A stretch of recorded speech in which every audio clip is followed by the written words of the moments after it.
Welcome back जी। एक दफ़ा फिर आपको खुशामदीद कहेंगे। और जनाब, प्रोग्राम के इस हिस्से में बात होगी आपके कुछ नफ्सियाती नौइयत के मामलात और मसाइल के हवाले से। ये सिलसिला हमने पिछले कुछ अरसे से शुरू कर रखा है, जिसमें आपकी जो नफ्सियात के हवाले से मसाइल हैं, बड़े अफसोस के साथ कहना ही पड़ता है कि बड़ी तेज़ी से मसाइल का इजाफा होता चला जा रहा है। न सिर्फ पाकिस्तान में बल्कि पूरी दुनिया में इसका जो तनासुब है, जो नफ्सियाती मसाइल या अमराज हैं, उसमें बड़ी तेज़ी से इजाफा हो रहा है। और इसकी बड़ी वजह ये समझ में आती है कि जो टेक्नोलॉजी का बेजा इस्तेमाल है, ये शायद एक वजह हो सकता है। और इसके अलावा कई सारी वजूहात हैं जिसके ऊपर हमने अपने प्रोग्राम्स में गुफ्तगू की है। मौशी मसाइल हों, समाजी नौइयत के मामलात और मसाइल हों, और ख़ास तौर पे जो तीसरी दुनिया के ममालिक पाकिस्तान जैसे हैं, यहाँ पर बहुत सारे मसाइल हैं जिसकी वजह से लोग मुख्तलिफ़ नफ्सियाती बीमारियों का शिकार होते चले जा रहे हैं। इसी हवाले से बहुत सारे सवालात हमारे पास मौसूल हो रहे हैं। हम कोशिश कर रहे हैं कि जो नफ्सियाती बीमारियां हैं उसके बारे में लोगों को आगाही फराहम करें। तो बहुत सारी ऐसी बीमारियां हैं जिससे हम लाइल्म हैं, और अगर कहीं हम इस चीज़ का इदराक हो भी जाता है कि हमें कोई नफ्सियाती मसला लाहक है, तो हम कोशिश करते हैं कि ये बात लोगों को ना बताएं या डॉक्टर से रुजू ना करें। पहले तो एक बहुत बड़ा मसला हमेशा से रहा है कि जो नफ्सियात के जो डॉक्टर्स हैं, उनकी हद दर्जे कमी हमारे मुल्क में है, और अगर लोग उनसे रब्ता कर भी लें तो ये भी कोशिश करते हैं कि किसी और को इसके बारे में इल्म ना हो, जो कि वेस्ट में ये कल्चर बहुत पहले ख़त्म हो चुका है। अब लोग इस चीज़ का भरपूर इजहार करते हैं कि वो किसी नफ्सियात के डॉक्टर के पास जाते हैं और उनसे इलाज करवाते हैं, और इसको अच्छी चीज़ समझा जाता है। बहरहाल हम अभी काफ़ी पीछे हैं, बल्कि बहुत इस मामले में पीछे हैं। तो कोशिश करें अपने प्रोग्राम के ज़रिए पहले तो इस चीज़ के बारे में लोगों को आगाह करें कि जैसे दीगर जिस्मानी बीमारियाँ होती हैं इंसान को, और उसके लिए वो फ़ोन करते हैं, अपना इलाज डॉक्टर के पास जाते हैं, करवाने की कोशिश करते हैं, इस तरह नफ्सियात के भी जो मसाइल हैं, बीमारियाँ हैं, वो भी काबिल इलाज हैं। उसके लिए भी बिल्कुल उसी तरह डॉक्टर से रुजू करने की ज़रूरत है जैसे दीगर अमराज में।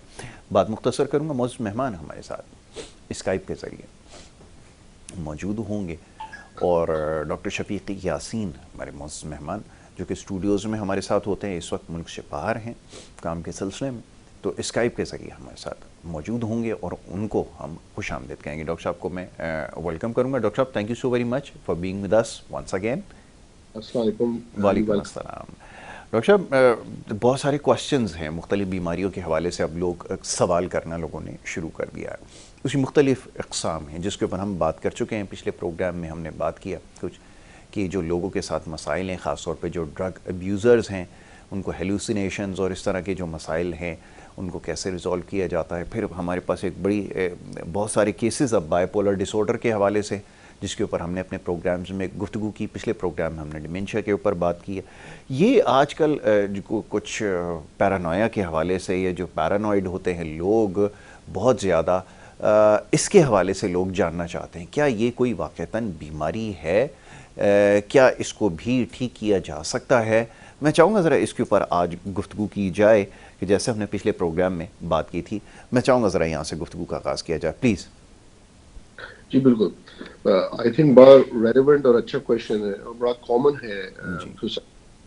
और जहाँ पे पैरानोया, या हम समझते हैं कि लोग आके बोलते हैं कि लोग मेरे खिलाफ बातें कर रहे हैं, पड़ोसी हमारे दुश्मन हो गए हैं, रिश्तेदार हम पे जादू कराना चाहते हैं, घर वाले जो है यही जो है ना कुछ गलत काम कर रहे हैं और पीछे से बातें करते हैं, आप पीछे से बुरे हैं।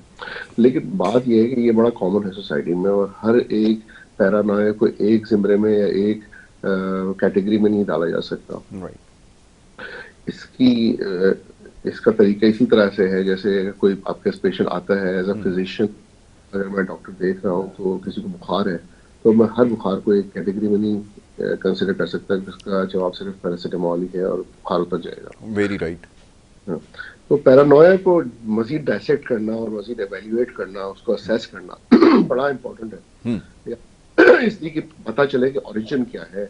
एक तो ये सोचों से आ रहा है, ये इसका ताल्लुक हमारी परसेप्शन से है, हमारे इमोशंस पे किस तरह अफेक्ट हो रहा है, कितने अरसे से ये हमारे दिमाग में है, कितना डीप रूटेड है, ऐसा है कि शेकेबल है कि नहीं है। ये चीज़ आप बातों के थ्रू उसको थोड़ा सा उसको बदलाव ला सकते हैं इंसान के अंदर, क्या इसका बाकी और सिम्टम्स से क्या ताल्लुक है, वगैरह वगैरह। और कुछ ऐसी फैक्टर्स जैसे ड्रग्स हैं, अल्कोहल है, शराब है, नशा है, उससे कोई ताल्लुक तो नहीं रहा है, कोई और बीमारी से इसका ताल्लुक तो नहीं है, फैमिली हिस्ट्री में कोई और नफसियाती बीमारी है कि नहीं। मतलब आप प्रॉपर एवेल्यूएट और असेस करें ना, तो फिर डायग्नोसिस बनता है एक कि भाई ये बहुत सी बीमारियों में पैरानोया हो सकता है। जी। अब एक एग्जाम्पल ये है कि किसी बच्चे को बुलिंग या अब्यूज हुआ हो और वो कुछ सालों के बाद वो भी पैरानॉइड हो सकता है कि बच्चे मेरे खिलाफ बातें कर रहे हैं या बोल रहे हैं। इसका मतलब नहीं है कि उसको पागलपन का अटैक हुआ है, वो it can be part of his PTSD या एंजाइटी और डिप्रेशन के वो इस तरह सोचता है। और अगर कोई दूसरा बच्चा है जो टीनेजर है और वो अगर नशा कर रहा है या शराब पी रहा है, तो वो ड्रग इंड्यूस साइकोसिस के अम्ब्रेला के अंडर आ जाता है कि शायद वो नशे की वजह से इस तरह की सोचें आ रही हैं। दुनिया में ये इस तरह की सोचें होती हैं। इसी तरह बाइपोलर अफेक्टिव इलनेस में भी इस तरह का इंसान पैरानॉइड होकर सोच सकता है। फिर जब बड़ी एज की तरफ जाता है इंसान, डिमेंशियाज में चीज़ें भूलने लगता है, बुढ़ापा आता है, अल्जाइमर्स डिमेंशिया है, तो उसमें भी उसको लगता है कि ये चीज़ें मेरी शायद कोई ले गया है, जबकि उसने खुद सही से रखी नहीं होती, भूल जाता है कहाँ रख के। तो उसके दिमाग में ये पैरानॉया आता है कि मेरी चीज़ें चोरी हो गई हैं, शायद मेरा कोई रिश्तेदार या पड़ोसी आके चीज़ें ले गया है। तो वो भी भूलना ही होता है और साथ में पैरानॉया आ जाता है कि यार शायद कोई चीज़ चोरी करके ले गया। बात ये है, पैरानॉया जो टर्म है, अच्छा ये बहुत ही बड़ी टर्म है और इसके जी। अंदर भी पैरानॉइड आइडियाज हो सकते हैं, पैरानॉइड ओवर वैल्यूड आइडियाज हो सकते हैं, पैरानॉइड डिल्यूजन्स हो सकते हैं। मतलब इनकी इंटेंसिटी, डेप्थ, कितनी अरसे से ये सोच रहे हैं और उससे उनकी जिंदगी पे क्या असरात आ रहे हैं, इससे पता चलता है कि वो क्या पैरानोया क्या सिर्फ एक ओवर वैल्यूड आइडिया है, जो कि मैं भी कभी सोच सकता हूँ कि यार कभी ने मुझ पर हमला किया या मुझ पर जो है ना वो मोबाइल मुझसे छीन के चला गया या वॉलेट मुझसे छीन के चला गया, बाइक पे आया था और अगली दफा मुझे तो लड़के बाइक पे चल नजर आएंगे, मैं वॉक कर रहा हूँ, दिमाग में आ सकता है यार ये मेरा मोबाइल छीन तो नहीं आया। तो क्या ये पैरानोया है? ये जस्टिफाइड पैरानोया है जो कि हमारी आवाम में बड़ा कॉमन है। वही हो सकता है खिलाफ मुझे मेरे से मोबाइल छीनने आया हो कुछ। तो ये इस पैरानोया में और किसी ऐसे पैरानोया में जिसकी कोई रीजनिंग ना हो, जिसका रैशनल ना हो, जो समझना मुश्किल हो उस कॉन्टेक्स्ट में जिसमें वो इंसान रह रहा है, या उसमें उसका बिहेवियर बिल्कुल आउट ऑफ कॉन्टेक्स्ट है। जैसे कोई काम एंड क्वाइट एनवायरनमेंट है ऑफिस का या घर का, और कोई अचानक से चीखने लगे, वो यहाँ पर 5-6 लोग आ जाएंगे और मुझे गोली मार देंगे और मेरे को यहाँ से जिंदगी बचानी है, लोग मेरे खिलाफ है, तो that is completely out of context. तो ये भी होता है। बल्कि एक मेरा पेशेंट था मेलबर्न में, and he actually jump from the third building of third story जो है बिल्डिंग से जंप करके उसने कर ली। वो बेसिकली उसको ड्रग्स से ली थी, एम्फेटामीन अब्यूज किया था, और उसके दिमाग में ये चल रहा था कि बहुत से लोग 4-5 लोग कर्ज लेके मेरे पीछे आ रहे हैं, मुझे गोली मार देंगे, तो इससे पहले कि मुझे वो गोली मारे मुझे अपनी जान बचानी है। तो उसने खिड़की लगा दी, जबकि ऐसा कुछ नहीं था। तो पैरानोया की बहुत सी किस्म है और बहुत डिफरेंट लेवल्स के हैं, और वो उसको एवेल्यूएट कराना बड़ा ज़रूरी इसलिए होता है असल कि इसमें ज़िंदगी और मौत का खतरा हो सकता है बहुत। मतलब जिसके खिलाफ आप सोच रहे हैं कि ये मेरे खिलाफ है, उसको इस हद तक कि इंसान कत्ल कर सकता है, छुरियाँ रखता है तकियों के नीचे छुपा के कि मैं मुझे कोई मारने आएगा तो मैं उसे मारूंगा, या फिर वो अपने आप को मार सकता है, खुदकुशी कर सकता है कि मैं इससे पहले कि कोई मुझे मारे मैं अपनी ज़िंदगी ख़त्म कर लूँ। तो इसके बिल्कुल। नतीजे खतरनाक होते हैं कई दफ़ा, और लाइफ थ्रेटनिंग होते हैं। और इस वैसे हद कि तक जान कि आप लाइफ थ्रेटनिंग पोजीशन पे आ गए और किसी का खून हो जाए, बेहतर है कि आप एवेल्यूएट करें। फिर प्लस वो बड़े स्ट्रेस और डिस्ट्रेस में होते हैं, कई अरसे से खा पी नहीं रहे होते हैं, उनका वजन गिर रहा होता है, नींदें उनकी उड़ गई होती हैं। तो ये स्ट्रेसफुल डिस्ट्रेसिंग वो पोजीशन में इंसान होता है, और वो साथ साथ ना सिर्फ ये कि बेचारा पैरालाइड होता है, साथ में उसके नींद और भूख और वेट और उसका वजन गिरता है, एनर्जी लेवल गिरते हैं, उसे सोचने समझने की सलाही चली आती है, जॉब्स चली आती हैं, फैमिली कट जाता है, और फंक्शनिंग जो ओवरऑल उसकी फंक्शनिंग है कि किस तरह से वो काम करता है और लोगों से मिलता है, रिलेशनशिप बनाता है, वो सारी डिस्टर्ब हो जाती है। बिल्कुल ठीक है, बिल्कुल ठीक है। डॉक्टर साहब, एक और क्वेश्चन जो हमें मौसूल हुआ था और बड़ा इंटरेस्टिंग क्वेश्चन है, मैंने कहा कि इसके ऊपर ज़रूर प्रोग्राम में जो है वो मैं आपसे बात करूंगा। यंगस्टर्स जो हैं आजकल, वो एक क्वेश्चन उन्होंने भेजा, एक यूनिवर्सिटी स्टूडेंट हैं, वो ये कहते हैं कि मेरी जो रिस्क एपेटाइट है वो बिल्कुल ज़ीरो है। यानी कि ये मेरी एज के अंदर ये ज़रूरी है कि मैं रिस्क लूँ किसी भी हवाले से, करियर के हवाले से, या कोई भी चांस मैं ले सकता हूँ जो दूसरे स्टूडेंट्स लेते हैं, पर मैं ऐसा नहीं कर पाता, मैं बहुत ज़्यादा जो है वो रिलक्टेंट रहता हूँ। तो मैं इसको कैसे ओवरकम कर सकता हूँ? क्या कोई ऐसा तरीका है कि मैं इसको मैनेज कर सकूँ कि जहाँ पर मुझे कंट्रोल्ड रिस्क लेने की ज़रूरत है वहाँ पर मैं ये रिस्क ले सकूँ, लेकिन इस हद तक मैं रिलक्टेंट होता हूँ कि मैं बहुत छोटी छोटी चीज़ों पे बहुत ज़्यादा सोचना शुरू कर देता हूँ। मैं चाहूँगा ज़रा इसके बारे में बताएं कि ऐसा क्यों होता है? हम्म। अगेन इसका आंसर इतना सिंपल नहीं है यासिर, जितना सवाल आसान लग रहा जी। है। बिहेवियर, क्या ये बच्चा जो है वो पहले रिस्क लेता था, is it a sudden change in behaviour कि अब वो रिस्क नहीं ले रहा, पहले लिया करता था। राइट।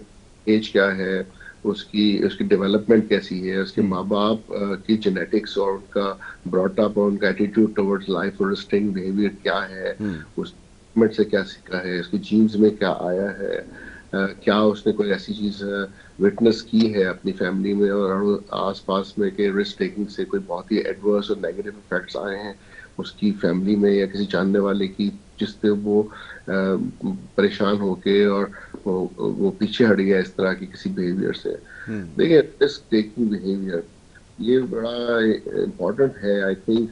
जैसे हमारे मजहब में मियाना रवि कहते हैं ना, इम्पोर्टेंट है। अगर आप रिस्क ना लें जिंदगी में तो ये भी सही नहीं है, और बहुत ज्यादा रिस्क लेना भी खतरनाक होता है। एक कैलकुलेटेड रिस्क इंसान को जिंदगी में लेना पड़ता है, एजुकेटेड कैलकुलेटेड रिस्क आगे निकलने के लिए और करने के लिए। अगर आप अपने हॉल में रहते हैं और बिल्कुल रिस्क नहीं लेना चाहते और सेफ खेलना चाहते हैं, तो फिर वहां पर पोटेंशियल ऑफ प्रोग्रेस जो है वो कम हो जाता है। आपको स्टेप्स आगे लेने के लिए कुछ ना कुछ रिस्क लेना है, और राइट। वो रिस्क भी हो सकता है। जैसे मैंने 1995 में फर्स्ट टाइम मुल्क से बाहर निकला था और आई डिड नॉट नो कि भाई मैं जिस मुल्क में जा रहा हूँ वहाँ पे मैं किसी को जानता नहीं था, और मैं इधर आ गया पढ़ने के लिए और काम करने के लिए। When I first landed here, basically मैं एयरपोर्ट से बाहर निकला, आया कोई आइडिया नहीं था कि आगे सड़कें कहाँ जा रही हैं, कहाँ रहना है, क्या खाना है, क्या पीना है, कहाँ से जॉब होगी, कैसी होगी। तो वो इट वाज कंसिडर्ड। लेकिन आज मैं जहाँ पर हूँ, मैं पीछे मुड़ के देखता हूँ, मुझे लगता है कि वो बहुत अच्छा रिस्क था। It was taken number one for कि मैंने अच्छी इंटेंशन से रिस्क लिया था। और ये बड़ा अच्छा इंपॉर्टेंट होता है कि जो भी रिस्क ले उसकी तो नियत हो कि मैं अपने लिए या किसी और के लिए अच्छा काम करने जा रहा हूँ, और उससे एक और एक जज्बा इंसान के अंदर आ जाता है कि मैं आगे तरक्की करूंगा, कि मैं अल्लाह मेरे साथ होगा, मैंने अच्छी नीयत से ये चीज की है। नियत, पर्पस इज वेरी इंपॉर्टेंट। कि वो पर्पस क्या है, राइट। बिल्कुल आप किस मकसद के लिए कर रहे हैं, पढ़ने के लिए कर रहे हैं, जस्तजू करने के लिए कर रहे हैं। और साथ में जो है ना, अगर आपको थोड़ी सपोर्ट्स मिले अपनी फैमिली से, चाहे वो माँ बाप का प्यार ही क्यों ना हो, और थोड़ा सा फाइनेंशियल सपोर्ट और थोड़ी सी गाइडेंस, दैट कैन हेल्प। लेकिन इंसान को, हम समझ मतलब मैं समझता हूँ कि बहुत ज़रूरी है रिस्क लेना, छोटे मोटे रिस्क लेना, और कभी कभी थोड़े बड़े रिस्क लेना, जब उनको पता चल जाए छोटे रिस्क से क्या फ़ायदे हो रहे हैं और किस तरह से क्या था। और एक वो कॉन्फिडेंस बनना शुरू होता है, सेल्फ एस्टीम जो है ना वो बड़ी इंपॉर्टेंट है इंसान के लिए। जब वो यंग एज से जो ना ऐसी चीजें करता है, उसके पॉजिटिव आउटकम्स निकलते हैं ना अपने रिस्क टेकिंग बिहेवियर से, तो वो कहता है यार ये मैंने अच्छा किया था, पीछे मुड़ के देखता है, उसकी अच्छी मेमोरीज होती हैं, और फिर वो चाहता है कि मैं इस तरह से रिस्क और लूँ और आगे निकलूँ। राइट। तो एंड मेरे मामू और पीएचडी इकोनॉमिस्ट है, मुझे हमेशा समझाते रहते थे जब मैं छोटा था बहुत। तो वो कहते अगर तुम 10 रिस्क लेते हो ना, मुझे मुझे कहते थे उनमें से 7 रिस्क तुम्हारे नेगेटिव होते हैं राइट। और समझते हो कि तुम्हें नुकसान हो रहा है, और 3 या 4 ऐसे हैं जो तुम्हें फायदा देते हैं। तो कभी वो 3 या 4 रिस्क उन 5-7 पे भारी होते हैं, जो इसलिए कि आपको फायदा होता है जब आप रिस्क लेते हैं तो। और राइट। दूसरा ये, आप जिस जगह पे नुकसान थोड़ा कर भी रहे हैं ना, तो वहाँ से सीखते हैं।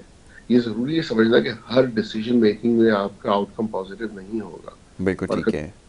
तो आप बिल्कुल ये सोच के कि मैंने गलत किया, अल्लाह ताला ने मेरे साथ अच्छा नहीं किया, ये सजा थी मेरे लिए, या हम नेगेटिव ना सोचें, हम पॉजिटिव बिल्कुल सोचें। ठीक है। ये कि इससे मेरी लर्निंग है, मैं कुछ सीख रहा हूँ, हाँ, इसका आउटकम शायद इतना अच्छा ना हो, इसी से मैं सीखूँगा, मैं क्या चीज़ें चेंज करूँ, नेक्स्ट टाइम मैं वो चीज़ें नहीं करूँगा, इससे बेहतर करूँगा, तो फिर चांसेस है कि अल्लाह ताला भी मज़ीद साथ देगा और कामयाबी के चांसेस बढ़ जाते हैं। बिल्कुल ठीक उस है। बिल्कुल। ठीक। डॉक्टर साहब, अब क्वेश्चंस मेरे पास बहुत सारे हैं, अब मुख्तलिफ नौइयत के हैं, अब ये बड़े डिटेल टॉपिक हैं, लेकिन चलें, जब नेक्स्ट टाइम जब आप यहाँ पर होंगे इंशाल्लाह तो यहाँ पर स्टूडियोज़ में इस बारे में डिटेल बात करेंगे। फ़ोबिया के हवाले से और मुख्तलिफ क्वेश्चंस हैं, लोग शायद उसको सही तरह से केटर नहीं कर पा रहा है, बट मुझे ऐसा महसूस होता है कि शायद फ़ोबिया के हवाले से ज़्यादा क्वेश्चंस आ रहे हैं कि इसको कैसे ओवरकम किया जाए। मुख्तलिफ़ किस्म के जिसमें फ़ोबियाज़ हैं, कोई हाइट का इशू किसी को होता है, किसी को पानी में जाने से कोई प्रॉब्लम होती है, और बहुत सारी चीज़ें वक्त के साथ साथ डेवलप होती हैं। कुछ एक जगह पे क्वेश्चंस ये आए कि पहले तो हमारे साथ ऐसा प्रॉब्लम नहीं था, बट हमें अब बहुत सारी चीज़ों के फ़ोबियाज़ जो हैं वो होते चले जा रहे हैं। तो ये मैं ज़रा चाहूँगा, ज़रा इसके ऊपर थोड़ी सी डिटेल डिस्कशन होनी चाहिए कि ये कैसे इसको ट्रीट किया जा सकता है, और क्या ऐसा होता है कि बाय द टाइम ये आप आहिस्ता आहिस्ता इन तमाम चीज़ों को खुद से ओवरकम कर लेते हैं, कुछ ऐसे केसेस में होता है। मैं चाहूँगा ज़रा इसके ऊपर थोड़ी सी डिटेल डिस्कशन हो प्लीज़। बिल्कुल। देखिए स्पेसिफिक फ़ोबिया जिसे हम कहते हैं ना, बहुत तरह के होते हैं। कुछ लोगों को तो स्पाइडर्स का, छिपकलियों का, कॉकरोच का, चीज़ों का फ़ोबिया होता है, जो कि हमने देखा है बड़ा कॉमन है और इतना एक्सेप्टेबल है पाकिस्तान में कि हम समझते हैं कि ये हर किसी को होना चाहिए शायद, लेकिन ऐसा नहीं। बाकी आप देखें, जैसे आपने ज़िक्र किया हाइट का फ़ोबिया हो गया, या फ़ोबिया हो गया क्राउडेड स्पेस पे जाने का, इस तरह का फ़ोबिया हो गया कि लोगों के सामने में खड़े होकर बात करना, एक टॉक दे देना। जी। अगर आप भी काम कर रहे हो, आप कह रहे हैं प्रेजेंटेशन करनी है मुझे छोटी सी, तो अच्छे अच्छे जो है वो परेशान हो जाते हैं कई दफ़ा। मेरे हॉस्पिटल में यंग डॉक्टर्स हैं और कई दफ़ा जैसे प्रोग्राम आते हैं या मीडिया के लोग आते हैं, मैंने कहा जूनियर डॉक्टर से, यार चलो तुम भी एक छोटी सी टॉक दे दो, अच्छी बात है, तुम अपनी नॉलेज को शेयर करो। तो कई डॉक्टर्स तक के हाथ पाँव फूल जाते हैं। बात ये है कि ये सब फोबिया ही है। फोबिया को कम ओवर करने, पहली बात है क्यों हो रहा है ये फोबिया, एक तो इवेट करना, और दूसरा एक इसको कम ओवर कैसे करना है, ये जी। बातें जानना जरूरी है। अच्छा, कैसे हो रहा है, अब देखें, तो मैं जहाँ मैंने बहुत पढ़ाई की है और बच्चों के साथ टाइम गुजारा, मेडिकल स्टूडेंट्स को भी पढ़ाया है, they are brought up with a different level of confidence. हमारे बच्चों को बहुत पैम्पर्ड करके घरों में रख के बिल्कुल डिफरेंट तरह की परवरिश दी जाती है, और यहाँ के बच्चों को बहुत जल्दी इंडिपेंडेंट कर दिया जाता है, पहली बात ये। और यही नहीं, इंडिपेंडेंट वो मतलब 11 12 13 साल के होते हैं तो शॉपिंग सेंटर्स में जाके वो काउंटर्स पे बैठ के वो चेंज गिन रहे होते हैं, और जी वो बच्चे चेंज स्कूल की छुट्टियों में इनको काम कराए जाते हैं, पेड काम कराते हैं, और ये गवर्नमेंट भी सपोर्ट करती है, फैमिली भी सपोर्ट करती है, इसलिए कि बच्चे इंडिपेंडेंट हो, लोगों से मिलें, पता चले कि माशरे में क्या होता है, पैसा कैसे कैलकुलेट किया जाता है, क्योंकि ये चीज़ें भी एजुकेशन का हिस्सा होनी चाहिए और है कि आप माशरे में इंटीग्रेट कैसे करते हैं, लोगों से आप सलाम दुआ कैसे करते हैं, किस तरह मिलते हैं, किस तरह से कैश कलेक्शन करते हैं या कैश काउंटिंग करते हैं। लेकिन ऑटोमेटिकली कॉन्फिडेंस लेवल काफ़ी बेहतर होता है एज ए यंगस्टर्स। हमारे 11 साल के बच्चे में और उनके 11 साल के बच्चों में बड़ा फ़र्क है। ये मैंने जब प्रेजेंटेशंस की उनको बोलता था, और ये मुश्किल से अगर 16-18 साल के होते थे, यूनिवर्सिटी लेवल पे आ ही रहे होते थे, तो वो बड़े मजे इजीली जो ना अच्छी टॉक दे देते थे, और बड़े ही तरीके से उनकी ये नहीं कि सिर्फ टॉक दे दी और घुमा फिरा के इधर उधर की बात कर ली, बेसिकली देवर टेरर बेस करके और बिल्कुल टू द पॉइंट बात करते थे। और मुझे हैरत होती थी कि ये अगर किसी सेम एज के बच्चे को मैं पाकिस्तान में बोलूँ, तो मेरा नहीं ख्याल कि वो इस तरह की टॉक देने का सोच भी सकता है। तो मतलब है कि उनकी एजुकेशन, उनका ब्रॉटअप, उनका तरीक़ेकार अलग है। तो एक चीज़ तो हमें ये देखनी कि हमारा हमारा एजुकेशन सिस्टम कहाँ जा रहा है, राइट। तो बच्चों को क्या सिखा रहे हैं, उनको क्या कॉन्फिडेंस दे रहे हैं, उनका लेवल ऑफ एजुकेशन क्या है, क्या हम पोस्ट कर रहे हैं एनवायरनमेंट में, और क्या हमारा एनवायरनमेंट सेफ है कि वो देखिए, बात ये भी है ना कि एक तो अब तो हम पेरेंट्स को कहते हैं कि आप एक्सपोज करें और बाहर लेके जाएं, और लेकिन अब तो एनवायरनमेंट भी इतना सेफ है कि माँ बाप डरते नहीं है, और एक तो उनकी सोसाइटी का, कल्चर का, उनके रिलीजन का हिस्सा है। ये सब चीज़ें जो है ना हमारे उससे बहुत डिफर करती राइट। है। राइट। अच्छा। फॉर्चुनेटली जी जी। ड्रग्स है, लेकिन पाकिस्तान में बड़ी कॉमन होती जा रही है बहुत। उसके भी फोबियाज पे बड़े नेगेटिव इफेक्ट हैं, सोशल मीडिया के और ये स्क्रीन टाइम के बड़े इफेक्ट्स हैं, बहुत नेगेटिव इफेक्ट्स हैं। आपकी इंटरेक्शन ही सिर्फ सोशल मीडिया के साथ है और स्क्रीन टाइम बहुत ज़्यादा, आप ह्यूमन टू ह्यूमन इंटरेक्ट नहीं कर रहे, तो जाहिर है फिर आप उस फोबिया, सोशल फोबिया से कैसे निकलेंगे। आप एक ज़माना था जब दोस्त 4-5 फिरा करते थे, जाके क्रिकेट खेल लेते थे, table tennis, badminton, outdoor activities होती थी, तो वो चीज़ें अलग थी। अब मैं समझता हूँ कि वो आउटडोर स्पोर्ट्स वगैरह का कॉन्सेप्ट, आउटडोर लाइफस्टाइल इतना नहीं रहा है जैसा हुआ करता था। और लड़के बैठ के टीवी गेम्स और कंप्यूटर गेम्स और ये सारी चीज़ें बैठ के और मोबाइल पे बहुत टाइम दे रहे हैं। Right, right. इफेक्ट्स आ रहे हैं बच्चों की फोबियस को बढ़ाने के हवाले से। और तो ये बहुत से इस तरह के तो बहुत से और वो अच्छा, पॉसिबल। डॉक्टर साहब, स्पीकिंग ऑफ टेक्नोलॉजी इन्फ्लुएंस, जी वेस्ट में भी बहुत सारे प्रॉब्लम्स हो रहे हैं। मैं अभी प्रोग्राम का जब इंट्रो दे रहा था इस सेगमेंट का, तो उसमें मैंने इस चीज़ को पॉइंट आउट किया कि ये this could be the reason, one of the reason जिसकी वजह से आज बहुत सारे साइकोलॉजिकल इश्यूज हमें नज़र आ रहे हैं। क्या वेस्ट में भी ऐसा हो रहा है कि टेक्नोलॉजी का इन्फ्लुएंस पड़ने की वजह से लोग मुख्तलिफ नफ्सियाती मसाइल का शिकार हो रहे हैं? मैं चाहूँगा ज़रा इसके बारे में बताएं। वेस्ट में तो खबर पड़ी कि नहीं पड़ी। कल मैं डबलिन में हूँ, आयरलैंड में हूँ, मैं 3 दिन पहले आया और एक मोरक्कन आदमी ने बच्चों को स्कूल से निकलते हुए छुरी से हमला कर दिया कल। Yes, yes. And it was a major chaos actually. तो मैं ना सोच सकता था कि मैं तकरीबन 1995 से आयरलैंड को जानता हूँ, तो आते जाते 28 साल हो गए इस मुल्क में। और मैंने जिस तरह का रिएक्शन कल मिला है मॉब रिएक्शन जो है, मैंने ना कभी एक्सपेक्ट किया था, ना शायद लोगों ने सोचा हो। क्योंकि बच्चा एक बच्चे की भी डेथ नहीं हुई मेरे ख्याल में, एक बहुत बुरी तरह जख्मी है, 2 और हैं जो जख्मी हैं। बच्चों में 3 जख्मी हैं और शायद एक फीमेल और एक मेल है, 5 लोग हैं जो जख्मी हुए हैं। जी। डेथ पॉलिटी नहीं सुनी किसी की। लेकिन यहाँ पर हम आपने वीडियोस देखी हो तो बसेस, ट्रेन सिस्टम, गाड़ा जो पुलिस की गाड़ियां हैं और हजारों दुकानें चला दी गई हैं। और बहुत बड़ा, नॉट इवन इकोनॉमिकल लॉस कह सकते हैं।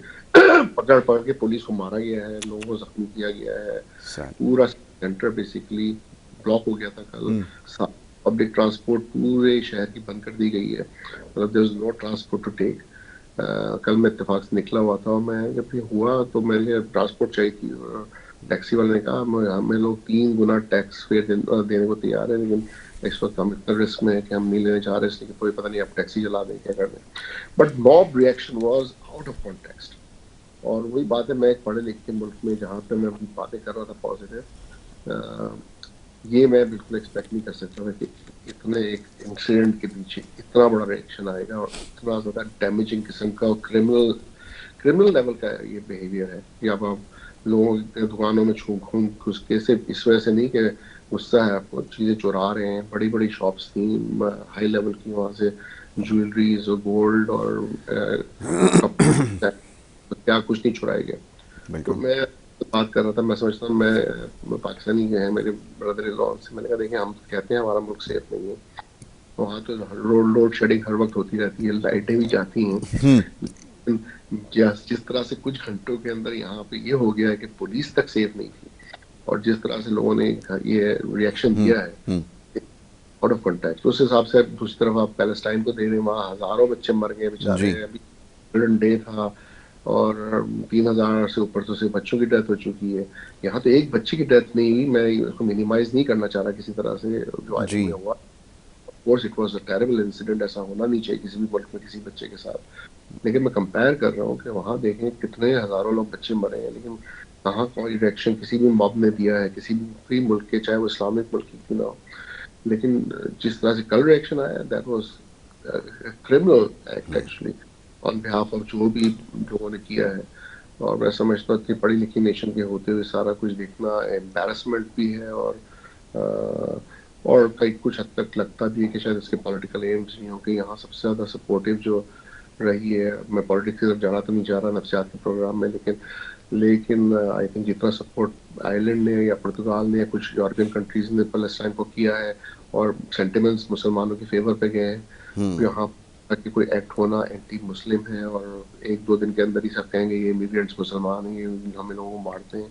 तो कोई पता नहीं कि इसके बैकग्राउंड में क्या चल रहा हो, क्या वजह हो, लेकिन एक छोटा सा इंसिडेंट, वही 9/11 वाली बात है, एक यस। बिल्डिंग ने पूरे पूरे मुल्कों में तबाही मचा दी, मासूम मासूम वेपन ऑफ मास डिस्ट्रक्शन से लेके जनाब हम्म। वो टेररिस्ट है, और ये वो लेबल लगा के पूरी दुनिया में मुसलमानों को जो तहस नहस किया गया, कोई पता नहीं है क्या 4-5 बच्चों के जख्मी करने पे जो है ना क्या क्या रीजन है। तो यू नेवर नो पॉलिटिकल इसके पीछे क्या रीजनिंग्स हो सकती हैं। मीडिया में तो आप ज्यादा समझते होंगे इन चीजों हम्म। को। तो लेकिन ये अच्छा नहीं होता। तो end of the day in just मैं यही कहना चाह रहा था कि ये सिर्फ पाकिस्तान नहीं है, बड़े बड़े मुल्कों में भी ऐसा होता है। हम्म। बस जैसे इस तरह से भी फोबियाज क्रिएट होते हैं यहाँ से। आप यस। एक देख यस। लोगों को एक फोबिया क्रिएट हो गया कि हम टैक्सी में बाहर नहीं, हम शहर की तरफ जा ही नहीं सकते, अगर हम जाएंगे तो हमें मार दिया जाएगा, कोई चाकू लेके खड़ा होगा। हम्म। तो ये कितना तक मुल्क में हुआ है, मेरा नहीं ख्याल में 28 साल में मैंने कभी ऐसा देखा है कि कोई चाकू लेके लड़का खड़ा हुआ है और किसी ने किसी को अटैक किया हुआ है।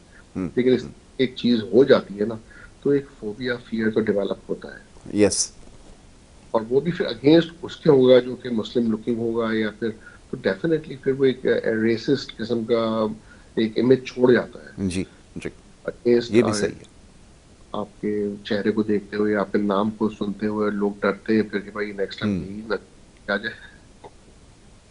बिल्कुल बिल्कुल ठीक है।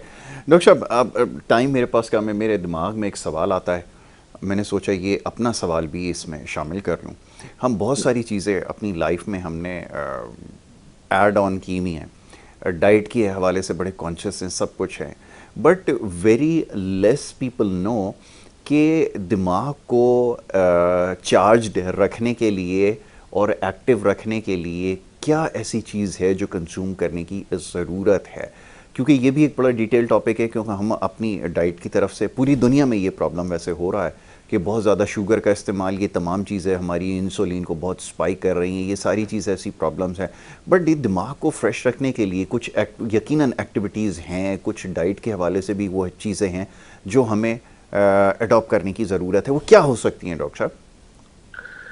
तो ये बड़ी मल्टीफैक्टोरियल है, और मैं छोटी छोटी बातों में करूंगा इसलिए मुझे पता टाइम भी कम है और बहुत सी चीजें जितनी ज्यादा डिटेल में बातें करेंगे लोग शायद उतना हम्म। absorb।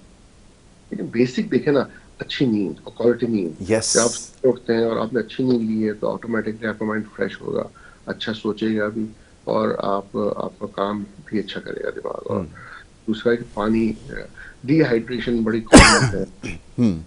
भाई कौन पानी कम पीती है, और पानी पीने के भी तरीके होते हैं। इस्लाम ने ही सिखाया है कि 3 घूंट में पानी पियो, बैठ के पानी पियो, बहुत सही तरीका है। और ये कि आप जितना ज्यादा स्लो सिप्स आस्ते से करके पानी पीते हैं ओवर द फुल डे, ये नहीं कि आपने पूरी जग आपने सुबह पी लिया जी, उसके बाद आपका पानी पीने का कोटा खत्म हो गया रात तक, ये रहना ही है पानी, ये बड़ा इंपॉर्टेंट है।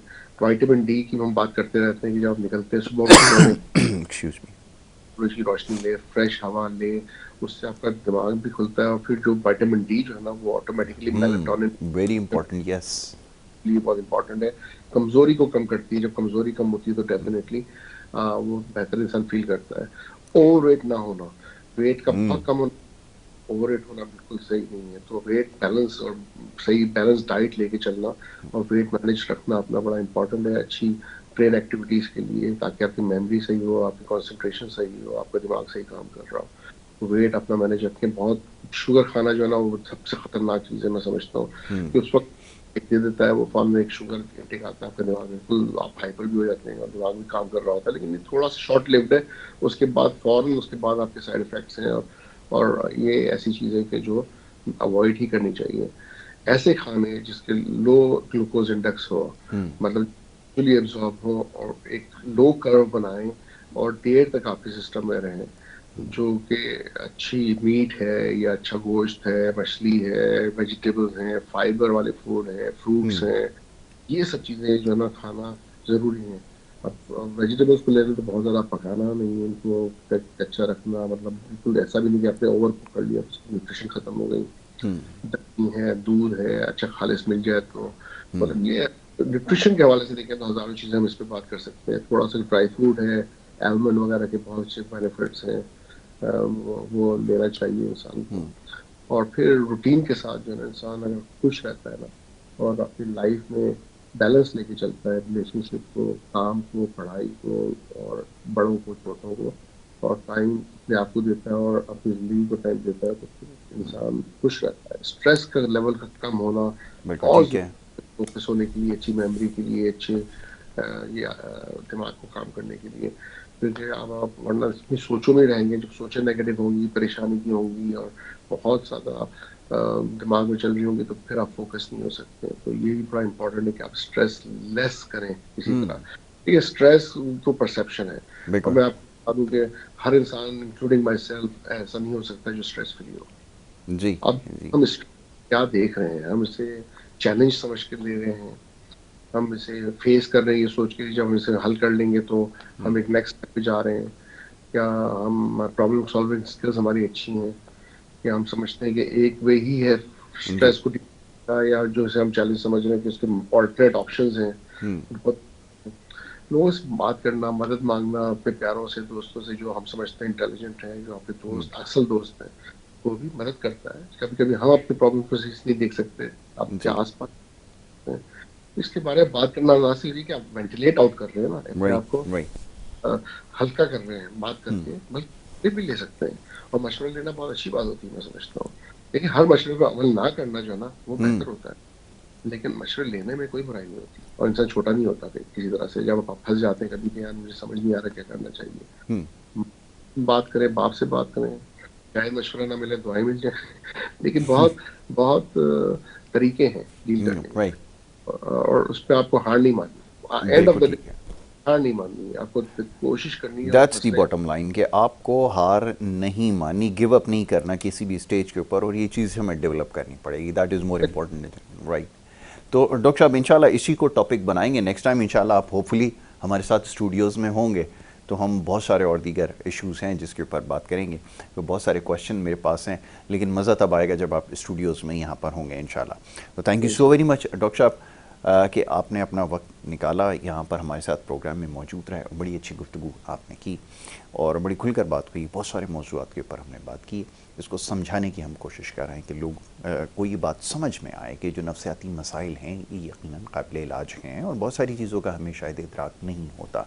जैसे अभी एक दो क्वेश्चंस आए थे जिसमें रिस्क के हवाले से, ये यंगस्टर्स जो हैं वो ऐसी एज होती है कि इस एज में बहुत ज़्यादा रिस्क टेकर्स होते हैं, रिस्क लेना जानते हैं और लेते भी हैं, जो कि ज़रूरी भी है इन सम एक्सटेंट। ऐसा नहीं है कि आप पहाड़ से छलांग मारने को रिस्क समझे, काम के हवाले से, करियर के हवाले से तो वो ज़रूरी है। तो बहरहाल इसको ज़रूरी है कि पहले समझा जाए और फिर इसको ओवरकम किया जा सकता है। बहुत सारे और दीगर क्वेश्चंस हैं, लेकिन वक्त की कमी की वजह से सारे प्रोग्राम में शायद शामिल ना कर सकें। लेकिन नेक्स्ट टाइम जब डॉक्टर साहब इंशाल्लाह स्टूडियोज़ में होंगे यहाँ पे पाकिस्तान में, तो उनसे ज़रूर फिर इन मामलों पर गुफ्तगू की जाएगी। बहरहाल अब प्रोग्राम के वक्त क्योंकि यहाँ पे ख़त्म हुआ चाहता है, तो आपसे इजाज़त लेनी होगी। नेक्स्ट टाइम इंशाल्लाह इसी प्रोग्राम में आपसे दोबारा मुलाकात होगी। इतना बहुत ख्याल रखें। मोहम्मद यासिर और हमारी टीम को आप इजाज़त दीजिए। अल्लाह के बाद।